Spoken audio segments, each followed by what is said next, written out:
గుజరాత్లో global energy investors సదస్సు ప్రారంభించిన మోడీ సదస్సుకు హాజరైన AP CM, Telangana deputy CM Bhatti, చంద్రబాబుతో మాట్లాడిన ప్రధాని మోడీ.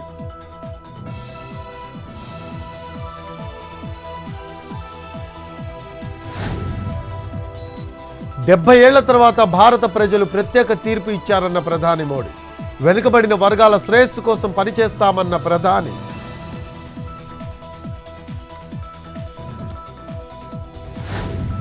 చిత్తూరు జిల్లా పుంగనూరులో టెన్షన్. మిథున్ రెడ్డి పర్యటనను టీడీపీ శ్రేణులు అడ్డుకుంటారనే ప్రచారం. పుంగనూరులో భారీగా పోలీసుల మోహరింపు. మున్సిపల్ ఆఫీసులో వైసీపీ నేతలతో సమావేశం కానున్న మిథున్ రెడ్డి.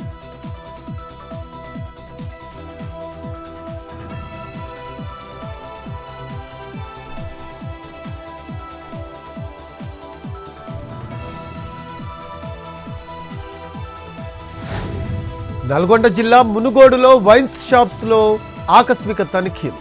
మద్యం బాటిల్స్ను పరిశీలించిన ఎమ్మెల్యే రాజగోపాల్ రెడ్డి.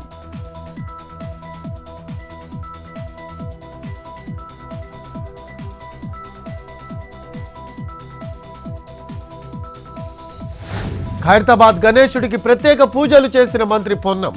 రేపు జరగబోయే నిమజ్జన కార్యక్రమాల పరిశీలన.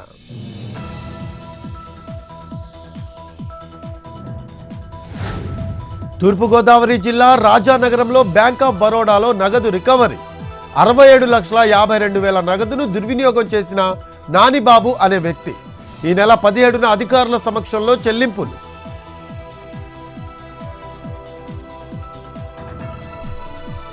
నారాయణపేట జిల్లాలో యువకుడి ప్రాణం తీసిన ఆన్లైన్ గేమ్స్. లక్షల్లో అప్పుల పాలైన అనిల్ కుమార్ పురుగుల మందు తాగి ఆత్మహత్య.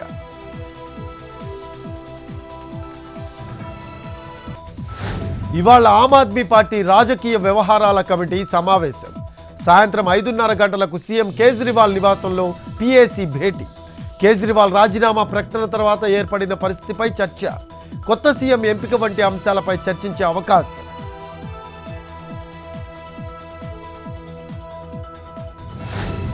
కొత్త సీఎం ఎవరన్నది మీ దగ్గరున్న సమాచారమే నా దగ్గర ఉంది. రేపు సీఎం కేజ్రీవాల్ రాజీనామా చేసిన వెంటనే శాసనసభాపక్ష సమావేశం. ప్రభుత్వ ఏర్పాటుకు ఎలాంటి ఇబ్బంది లేదన్న ఆప్ నేత సౌరవ్ భరద్వాజ్.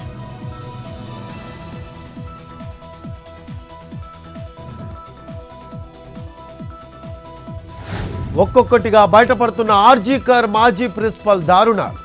ఎఫ్ఐఆర్లో జాప్యం, సాక్ష్యాలు మాయం చేసేందుకు ప్రయత్నం. దర్యాప్తు అధికారులను మోసం చేయడానికి ప్రయత్నించిన సందీప్ ఘోష్.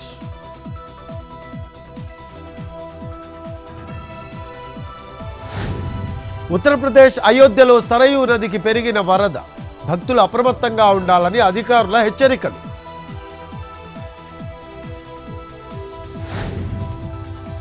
పెళ్లితో ఒక్కటైన యాక్ట్రెస్ సిద్ధార్థ అతిథిరావు హైదరి.